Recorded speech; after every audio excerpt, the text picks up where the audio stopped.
ನಮ್ಮ 6ನೇ ತರಗತಿಯ ವಿದ್ಯಾರ್ಥಿಗಳು ಇಂದು ಸೈನ್ಸ್ ಎಕ್ಸಿಬಿಷನ್ಗೋಸ್ಕರ ನ್ಯಾಷನಲ್ ಸೈನ್ಸ್ ಡೇ ಸೆಲೆಬ್ರೇಷನ್ಗೋಸ್ಕರ ತಾವು ಒಂದು ಮಾಡೆಲನ್ನು ಮಾಡಿ ಪ್ರೆಸೆಂಟ್ ಮಾಡ್ತಾ ಇದ್ದಾರೆ. ಇದು ನೋಡಿದ್ರೆ ತುಂಬ ಇನ್ನೋವೇಟಿವ್ ಆಗಿ ಕ್ರಿಯೇಟಿವಿಟಿಯನ್ನು ನೋಡ್ಬೋದು ನಾವು. ಅಂದರೆ ಮಕ್ಕಳು ಎಷ್ಟು ಚೆನ್ನಾಗಿ ಆಸಕ್ತಿಯಿಂದ ತೋರಿಸ್ಬಿಟ್ಟು ಎಷ್ಟು ಚೆನ್ನಾಗಿ ಮಾಡಿದ್ದಾರೆ ಅಂತ ನೀವೇ ನೋಡ್ಬೋದು.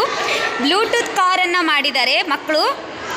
6ನೇ ತರಗತಿ ವಿದ್ಯಾರ್ಥಿಗಳಾದಂತಹ ನಂದನ್ ಮತ್ತು ವಿಕ್ರಮ್ ಸೇರಿಬಿಟ್ಟು ಈ ಒಂದು ಬ್ಲೂಟೂತ್ ಕಾರನ್ನು ರೆಡಿ ಮಾಡಿದ್ದಾರೆ. ನೀವು ನೋಡ್ತಾ ಇದ್ದೀರಾ ಇಲ್ಲಿ ಬ್ಲೂಟೂತ್ ಕಾರನ್ನು ಯಾವ ರೀತಿಯಾಗಿ ಅವರು ಮೆಟೀರಿಯಲ್ಸ್ ಎಲ್ಲ ಯೂಸ್ ಮಾಡಿಬಿಟ್ಟು ಮಾಡಿದ್ದಾರೆ ಅಂತೇಳಿ ನೀವು ನೋಡ್ಬೋದು. ಇದನ್ನು ಅವರು ಪ್ಲೇ ಮಾಡ್ತಾರೆ ನೋಡಿ ಯಾವ ಥರ ವರ್ಕ್ ಆಗುತ್ತೆ ಅಂತೇಳಿ. ನಿಜವಾಗ್ಲೂ ಮಕ್ಕಳು ತುಂಬಾ ಇಂಟ್ರೆಸ್ಟಿಂಗ್ ಕೊಟ್ಬಿಟ್ಟು ಮಾಡಿರುವಂಥದ್ದು ಗಮನಿಸ್ತೀರಿ ನೀವೀಗ.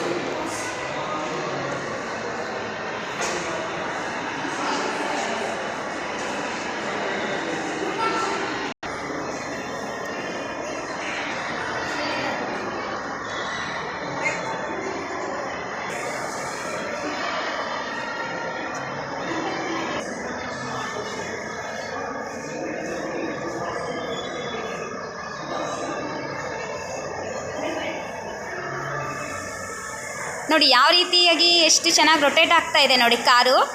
ನೋಡಿ ತುಂಬ ಬ್ಯಾಲೆನ್ಸ್ ಇಂಬ್ಯಾಲೆನ್ಸ್ ಯಾವ ಥರ ತಗೋತಾ ಇದೆ ನೋಡಿ.